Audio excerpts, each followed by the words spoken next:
Konflik rumah tangga pedangdut cantik Nita Thalia dengan Nurdin Ruditya kian membara.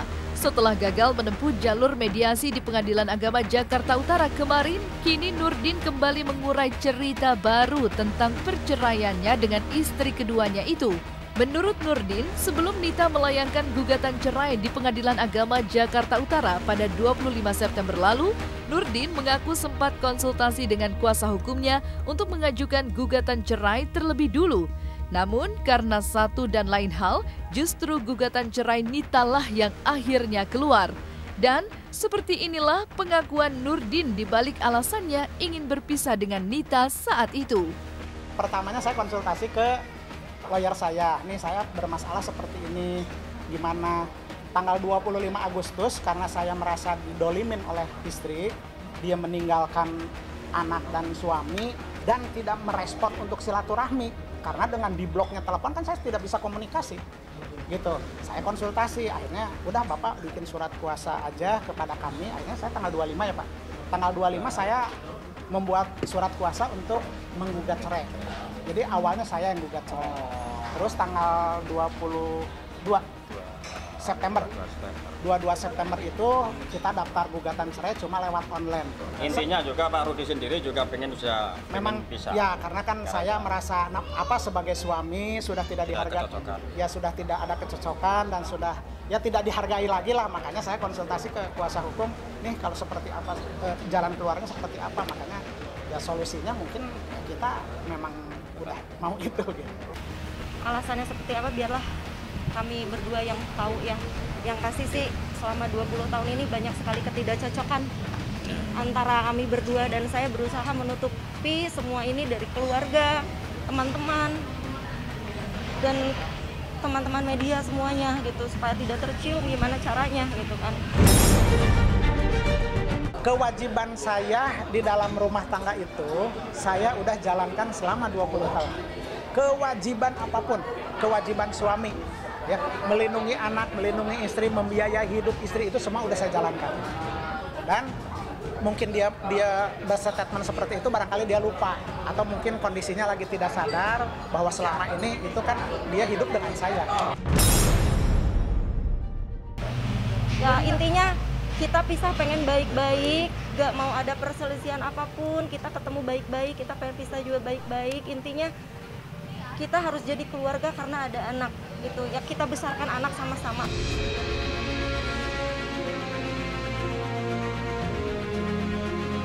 Di balik keretakan rumah tangganya dengan Nita Thalia, Nurdin mengaku sempat tak setuju dengan keputusan istrinya untuk melakukan perawatan kecantikan dengan jalur operasi plastik yang mana menelan biaya yang tak sedikit. Namun, apa daya, Nurdin seakan tak berdaya melihat sang istri yang sedih dan berharap diizinkan untuk mengubah penampilan kecantikannya semata demi karirnya sebagai public figure. Pada pertama kali izin, saya nggak ngizinin, tapi karena dia merengek, terus dia bilang ini demi karir dan segala macam, akhirnya saya izin. Selalu izin, sekalipun itu memakai perdebatan. Ya, karena perdebatan itu kan kadang-kadang tidak sesuai dengan hati saya, dengan hati dia kan beda. Saya lihat setelah dioperasi itu kan ternyata tidak begitu operasi langsung bagus ya. Nah, kan ada efek-efek dari segala itu tuh, akhirnya saya kenapa mengizinkan lagi itu karena gini, istri saya harus sehat, harus bagus gitu. Jadi saya izinkanlah demi kesehatan. Itu demi karirnya gitu. Ya, demi karirnya, karena dia disuruh berhenti beberapa kali sama saya jadi penyanyi, ternyata dia bilang saya nggak bisa berhenti karena memang saya hobi nyanyi. Sudah begitu saya butuh uang untuk membantu keluarga. Jadi bukan untuk membantu rumah tangga. Masalah uang itu bisa dicari, Mas. Ya, namanya uang berapapun besarnya itu bisa dicari.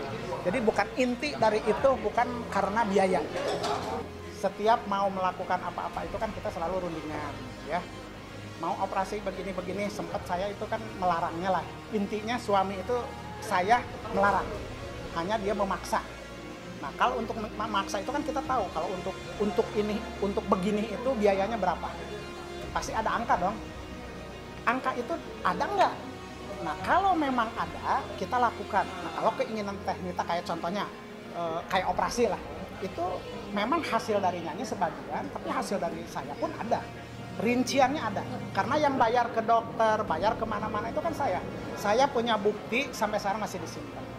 Saya sih orangnya lempeng-lempeng aja, terserah orang mau bicara apa tentang saya ikhlas-ikhlas aja, mau dihujat, mau dihina, mau dicibir silahkan, saya juga punya hak untuk kebahagiaan saya, untuk kehidupan saya, dan masyarakat juga punya hak untuk menilai.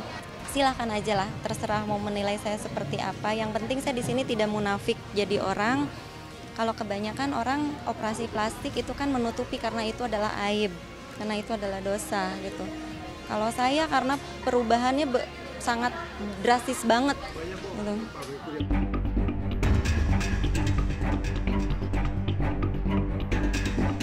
Hampir 20 tahun menjalani kehidupan sebagai suami istri, tentu Nurdin Ruditia paham betul seluk-beluk sikap istrinya Nita Thalia.